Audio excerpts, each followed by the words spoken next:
Assalamualaikum warahmatullahi wabarakatuh.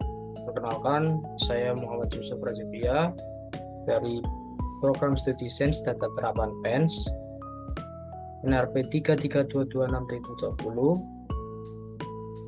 Pada kesempatan kali ini, saya akan mempresentasikan laporan praktikum kecerdasan buatan dari tugas minggu kedua hingga tugas minggu ke-8.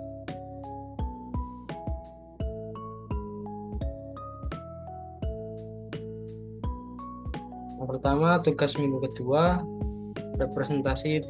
representasi pengetahuan. Pada nomor 1 ditampilkan sebuah organisasi perusahaan dalam bentuk tree. Dari tree tersebut diketahui bahwa Burhan adalah bawahan langsung dari Adi. Sebaliknya, Adi adalah atasan langsung dari Burhan. Fahri dan Farah adalah anak buah dari Bahrun. Sementara Fahri, Farah, Ferdi, Bahrun, dan Isrin secara keseluruhan adalah anak buah dari Burhan. Dengan menggunakan deskripsi secara rekursif, buatlah sintak untuk merepresentasikan fakta anak buah. Untuk menyelesaikan soal tersebut, saya menuliskan kembali pengetahuan pada tree dalam bentuk prolog. Nah, pengetahuan dalam bentuk prolog ini bisa juga disebut dengan fakta. Di sini saya membuat fakta anak buah dengan parameter X dan Y, di mana X adalah atasan dan Y adalah bawahan, yang nantinya dapat dipahami sebagai anak buah dari X adalah Y. Setelah menuliskan semua fakta, selanjutnya saya membuat rules atau aturan yang akan digunakan sebagai kondisi agar fakta dapat disesuaikan dengan tree yang ada. Terdapat satu rules bawahan langsung, satu rules atasan langsung, dan dua rules anak buah bawahan yang memiliki kondisi berbeda. Rules bawahan langsung berisi kondisi yang sama dengan fakta anak buah yang nantinya akan dipahami sebagai bawahan langsung dari A adalah B. Untuk rules atasan langsung adalah kebalikan dari fakta anak buah. Jika anak buah dari A adalah B, maka atasan langsung dari B adalah A. Selanjutnya, untuk rules anak buah bawahan yang pertama memiliki kondisi jika bawahan langsung dari A adalah B. Untuk rules anak buah bawahan yang kedua berisi dua kondisi, yaitu jika bawahan langsung dari A adalah B dan anak buah dari AB adalah B.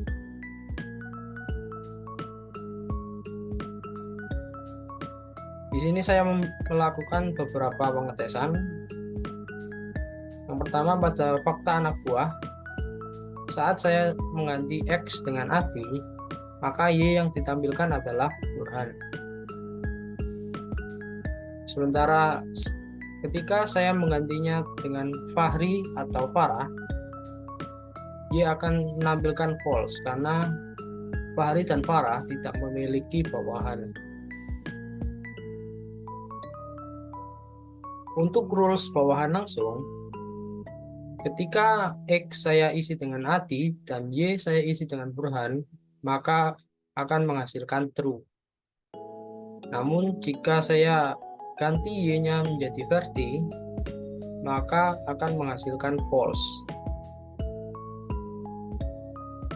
Selanjutnya, untuk rules anak buah bawahan, ketika saya mengganti X-nya dengan Adi, maka Y akan menampilkan Burhan, Bahrun, Isrin, Fahri, Farah, dan Ferdi.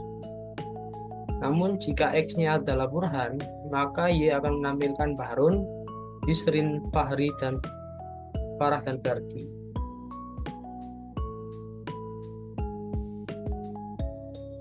Untuk nomor 2, disajikan pohon keluarga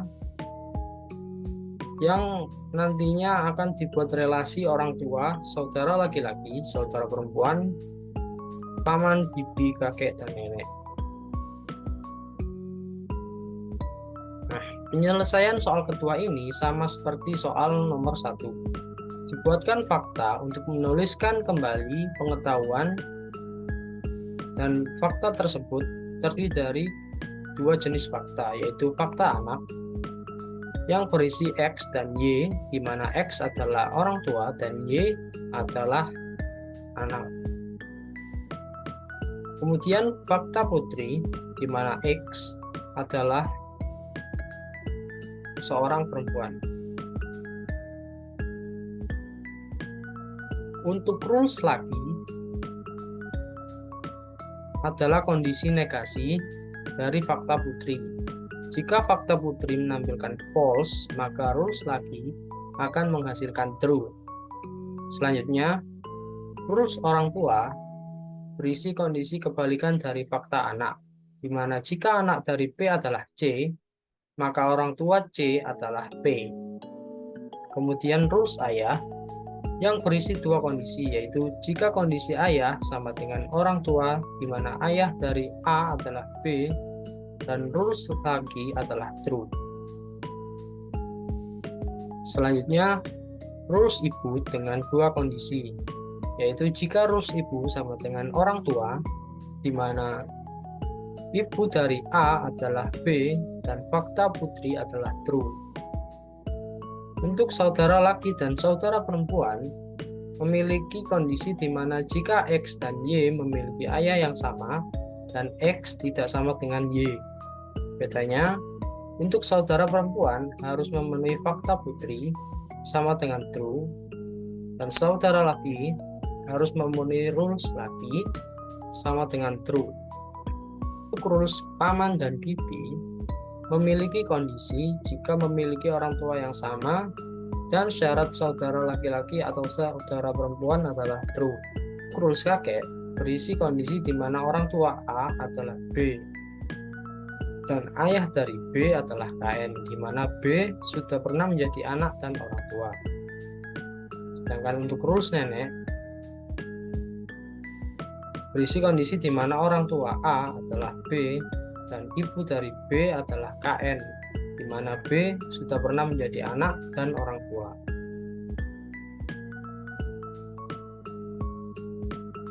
Selanjutnya saya melakukan pengetesan pada fakta anak, di mana saat X diganti dengan Anto, maka Y akan menampilkan anak dari Anto, yaitu Ita, Budi, dan Ida.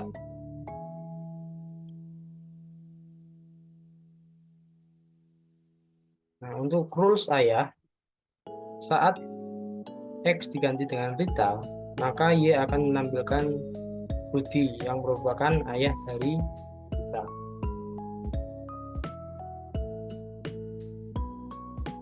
Untuk saudara laki Rita, Y akan menampilkan Andi.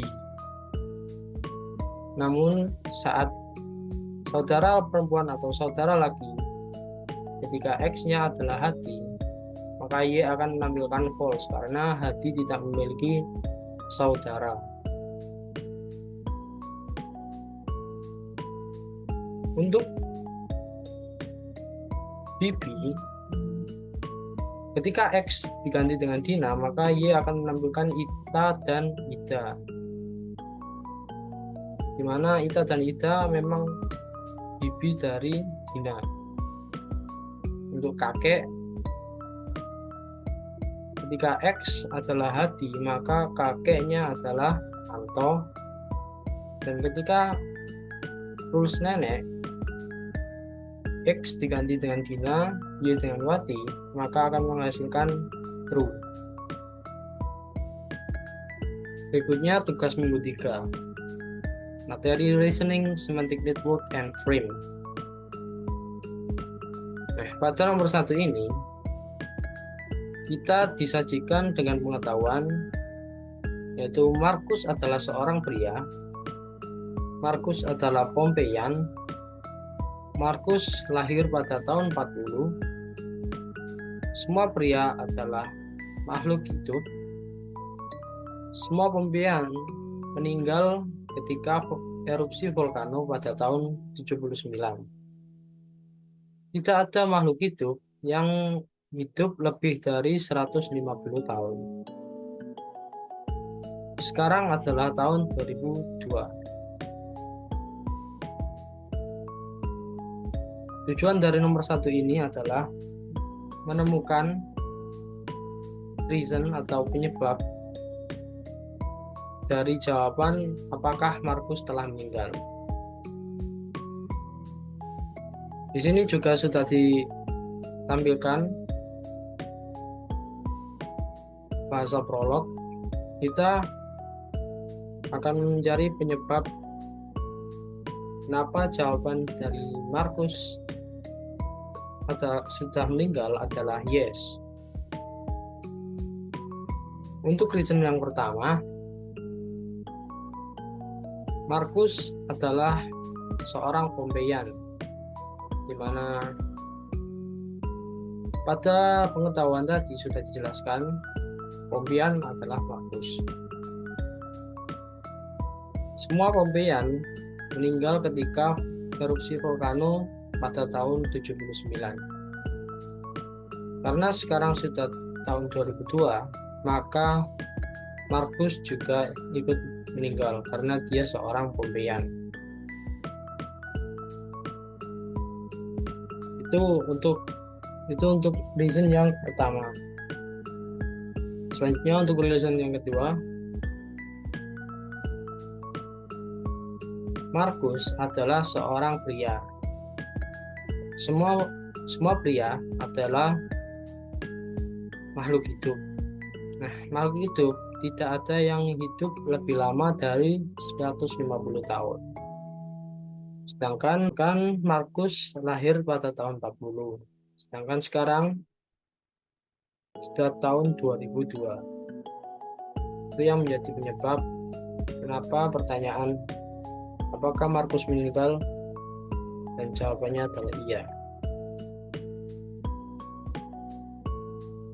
Selanjutnya diberikan sebuah pengetahuan, yaitu Anas adalah seorang lulusan SD. Anas adalah WNI. Anas dilahirkan pada tahun 1952. Semua orang WNI yang lulusan SD tidak dapat menjadi PNS lagi jika umurnya lebih dari 35 tahun. Anas mencoba daftar menjadi PNS pada tahun 1985. Semua PNS akan pensiun jika umurnya mencapai 60 tahun. Sekarang tahun 2005. Setelah membuat prolog, saya menjalankan 2 rules. Yang pertama adalah rules PNS. Apakah Anas adalah PNS? Responnya adalah true. Hal ini karena Anas adalah seorang lulusan SD dan juga WNI. WNI yang lulusan SD tidak dapat menjadi PNS lagi jika umurnya lebih dari 35 tahun. Namun, Anas mencoba daftar PNS pada tahun 1985, yang dimana umurnya saat itu adalah 33 tahun. Yang berarti dia masih memenuhi syarat dan masih bisa menjadi PNS. Untuk rules yang kedua, apakah Anas sudah pensiun? Responnya adalah false. Hal ini karena syarat untuk PNS agar dijadikan pensiunan adalah jika umurnya mencapai 60 tahun. Karena Anas lahir tahun 1952 dan sekarang adalah tahun 2005, maka umurnya sekarang adalah 53 tahun. Jadi dia belum memenuhi syarat untuk dipensiunkan dari PNS.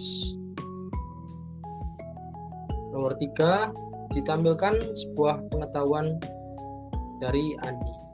Andi adalah seorang mahasiswa. Andi masuk jurusan STT. Setiap mahasiswa STT pasti mahasiswa teknik. Kalkulus adalah mata kuliah yang sulit. Setiap mahasiswa teknik pasti akan suka kalkulus atau akan membencinya. Setiap mahasiswa pasti akan suka terhadap suatu mata kuliah mahasiswa yang tidak pernah hadir pada mata kuliah sulit, maka mereka pasti tidak suka terhadap mata kuliah tersebut. Andi tidak pernah hadir pada mata kuliah kalkulus. Tanyakan apakah Andi menyukai kalkulus.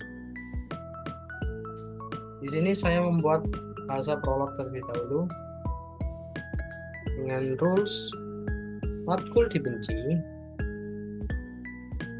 Jika mata kuliah sulit Y, maka mahasiswa X tidak akan hadir. Kedua adalah matkul yang disukai. Ketika matkul yang dibenci oleh X adalah Y, maka dia akan cut lalu menjalankan fail. Selanjutnya saya melakukan pengujian pada rules matkul disukai. Jika X saya ganti dengan Andi dan Y saya ganti dengan kalkulus, maka respon yang dihasilkan adalah false. Hal ini dikarenakan matkul disukai atau rules matkul disukai ini berisi dengan kondisi rules matkul dibenci yang nantinya akan di-cut lalu fail atau digagalkan. Pertanda Andi membenci matkul tersebut adalah Andi tidak pernah mengikuti kelas dari mata kuliah kalkulus. Ketika dia tidak pernah hadir, maka dia dianggap sebagai orang yang tidak suka terhadap mata kuliah kalkulus.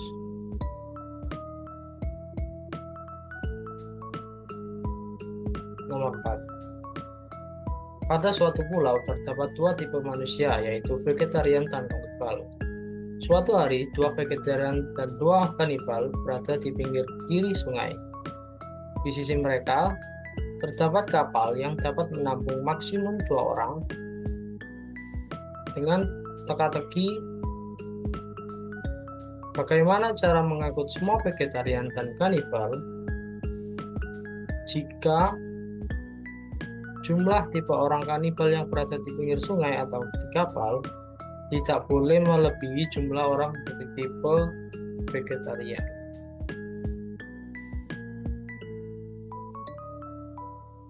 Nah, di sini terdapat 3 rute yang memungkinkan untuk memecahkan teka-teki tersebut. Rute pertama, kapal mengangkut 2 kanibal dan meninggalkan salah satunya di seberang kanan. Lalu, kanibal satunya menetap di kapal sambil mengantar jemput semua vegan. Karena jumlah kanibal tidak boleh lebih dari jumlah vegan pada satu tempat, maka kanibal tersebut akan turun bersamaan dengan vegan terakhir. Untuk rute kedua, kapal akan mengangkut vegan dan kanibal secara sekaligus. Dengan mengutamakan semua vegan untuk menyeberang ke kanan, maka vegan pertama ditinggalkan di seberang kanan, lalu kanibal pertama menjemput vegan kedua, dan kemudian setelah itu kanibal yang pertama tersebut akan menjemput kanibal kedua, lalu menyeberang dan turun bersama ke sisi kanan. Untuk rute ketiga, kapal mengangkut 2 vegan dan meninggalkan salah satunya di sisi kanan.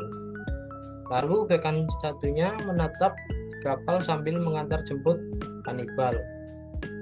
Karena jumlah kanibal tidak boleh lebih dari vegan pada satu tempat, maka vegan tersebut akan turun bersamaan dengan kanibal terakhir. Selanjutnya, tugas minggu keempat, metode searching.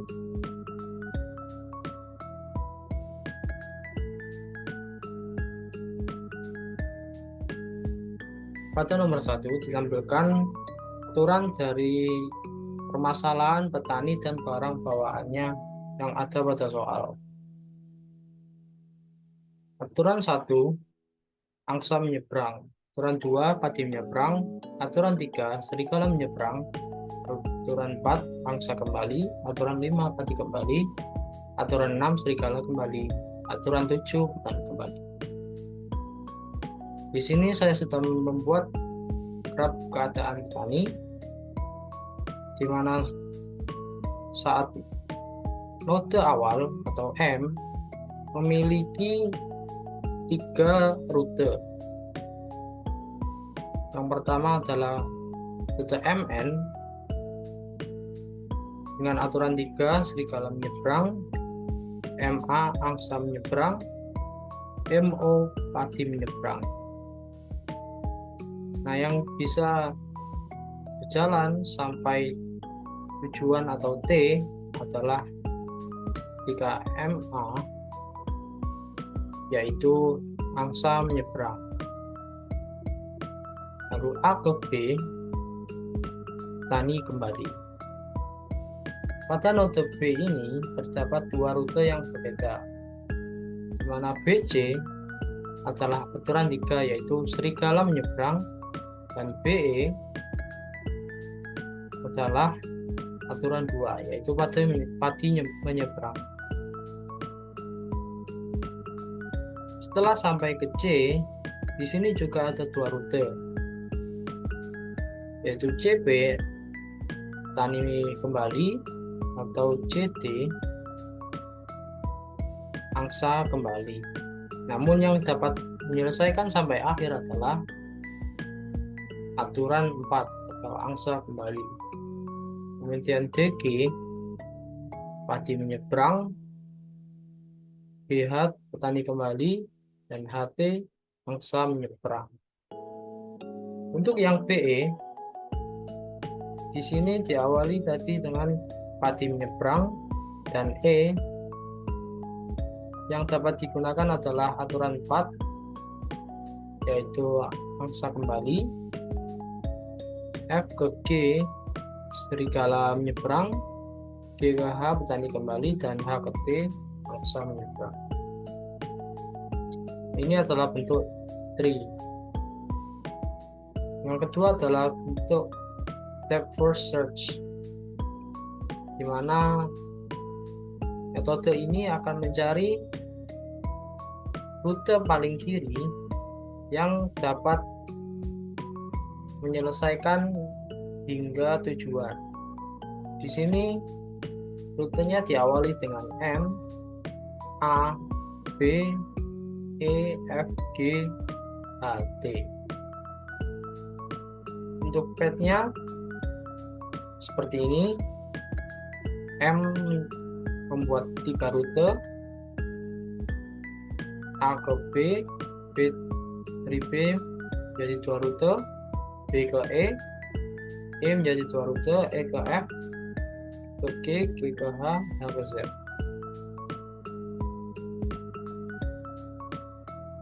Untuk metode breadth first search ini akan mengunjungi setiap node yang ada hingga menemukan tujuan akhir. Di sini dimulai dari M ke O ke A ke N ke B, B ke E ke C, C ke P ke F, F ke D, D ke P, P ke G, G ke G, G ke H, H ke H, H ke T. Path-nya menjadi seperti ini. Kemudian untuk soal yang teko air, kita dapat 12 aturan. Di sini saya sudah membuat graf keadaan teko air. Dimulai dari node S. Dari S ini bisa melalui A atau B. Dari A bisa ke E ke D, E ke F, F ke H, H ke J, J ke Z. Dari D bisa ke C, C ke G, G ke I ke K, K ke Z. Sedangkan jika dari B, B ke C, C ke G, G ke I ke K, K ke Z. Ini adalah bentuk dari tree graf keadaan. depth first sama seperti sebelumnya, namun di sini dimulai dari S ke B, B ke C, C ke G, G ke I ke K, K ke Z. Step first mengambil rute yang paling kiri. Ini untuk algoritma. Selanjutnya breadth first search. Breadth first search ini mengunjungi segala node hingga mencapai tujuan yaitu Z.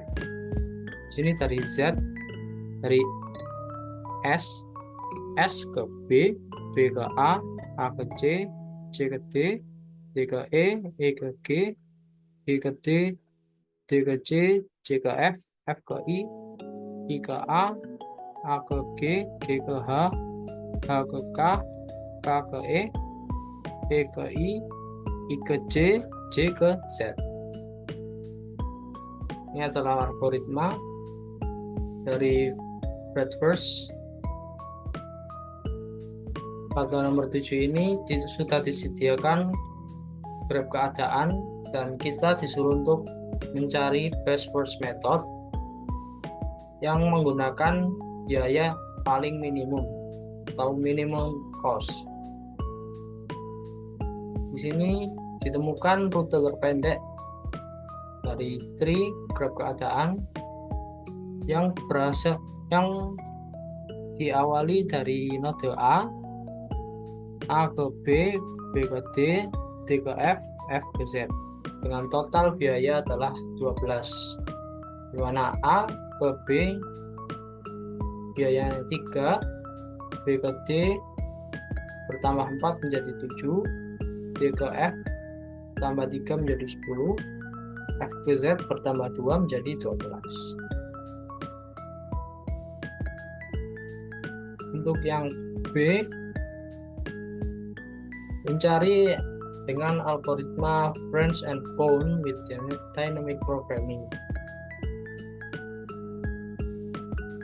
Di sini jika menggunakan programming branch and bound, maka rute-rute yang tidak diperlukan akan dieliminasi dan hanya akan menggunakan rute yang terpendek dengan cost paling minimum, yaitu A ke B, B ke D, D ke F, F ke Z dengan cost 12, dan juga A ke C, C ke E ke G, G ke Z dengan cost 13. Selanjutnya tugas minggu 7, program untuk metode searching breadth first search dan depth first search. Di sini ditampilkan sebuah graf keadaan di mana kita diperintahkan untuk membuat visualisasi dari graf tersebut, TFS. Nah, untuk menampilkan segala kemungkinan dari metode TFS dalam bentuk list, rute dimulai dari node S menuju node tujuan yaitu Z. User defined function bernama TFS path berisi parameter yang mewakili graf node awal dan node tujuan. Pertama, fungsi tersebut akan menjalankan kondisi ketika path is known atau kosong. Di saat variabel start sudah sama dengan goal, maka looping akan mengembalikan path. Lalu kita akan menggunakan algoritma TFS untuk mencari path. Algoritma TFS akan menetapkan start dengan rute selanjutnya. Lalu setelah rute berjalan melalui start, maka jalan tersebut akan menjadi start yang baru. Hal ini dilakukan terus-menerus hingga fungsi menemukan goal yang sudah ditetapkan di awal. Dan dengan menggunakan fungsi rekursif, setiap node ke dalam path, dan hal ini akan dilakukan hingga semua kemungkinan dari TFS sudah ditemukan. Metode BFS. Untuk menampilkan segala kemungkinan dari metode BFS dalam bentuk list, rute dimulai dari node S menuju node tujuan, yaitu Z. Variabel BFS path berisi parameter yang terdiri dari graph, start, goal. Selama Q tidak kosong, akan melakukan langkah-langkah berikut. Ambil simpul dan jalur rute depan dari antrian dengan menggunakan metode pop 0 yang mengambil elemen pertama dari antrian. Untuk setiap simpul tetangga yang belum dikunjungi atau yang belum ada dalam jalur, lakukan langkah-langkah berikut. Jika simpul tetangga tersebut merupakan simpul tujuan atau goal, kembalikan jalur yang telah ditemukan dengan menambahkan simbol tujuan ke jalur tersebut dengan yield. Jika simbol tetangga tersebut bukan tujuan dari simpul, tambahkan simbol tetangga dan jalur yang baru dibuat ke antrian untuk dieksplorasi pada iterasi berikutnya. Tugas minggu ke-8, game NIM 11 Lidi. Sini saya telah membuat kemungkinan dari permainan game lidi dengan 11 patang. Diawali dengan 11 patang NIM yang kemudian dilakukan pembagian pada tahap pertama dengan syarat tidak boleh dibagi dengan nilai yang sama dengan pembaginya. Maka pembagian pada tahap pertama ini menghasilkan 10, 1, 92, 83, 74, 65. Pembagian ini terus berlanjut dengan membagi atau memecah kombinasi angka sebelumnya dengan syarat yang sama dan berakhir saat tidak ada lagi yang bisa dibagi atau dipecah. Untuk menentukan min-max-nya, maka dibuatlah ketentuan max menang sama dengan 1 dan min menang sama dengan 0. Untuk menentukan min-max yang menang adalah dengan melihat pembagian kombinasi angka yang paling bawah atau yang tidak memiliki turunan dan juga dilihat dari min-max. Jika turunan terakhir berada pada max, maka min menang dengan tanda 0 dan sebaliknya. Kemudian menentukan nilai di atasnya dengan melihat turunan dari level yang diinginkan serta nilai min max pada level. Misalnya, menentukan nilai pada kombinasi angka 521111 adalah dengan melihat nilai turunan di bawahnya, serta pada level apa turunan tersebut berada. Berdasarkan tree, kasus tersebut memiliki nilai turunan 1 dan 0 pada level max, sehingga nilai pada urutan tersebut adalah 1. Sekian dari saya. Wassalamualaikum warahmatullahi wabarakatuh.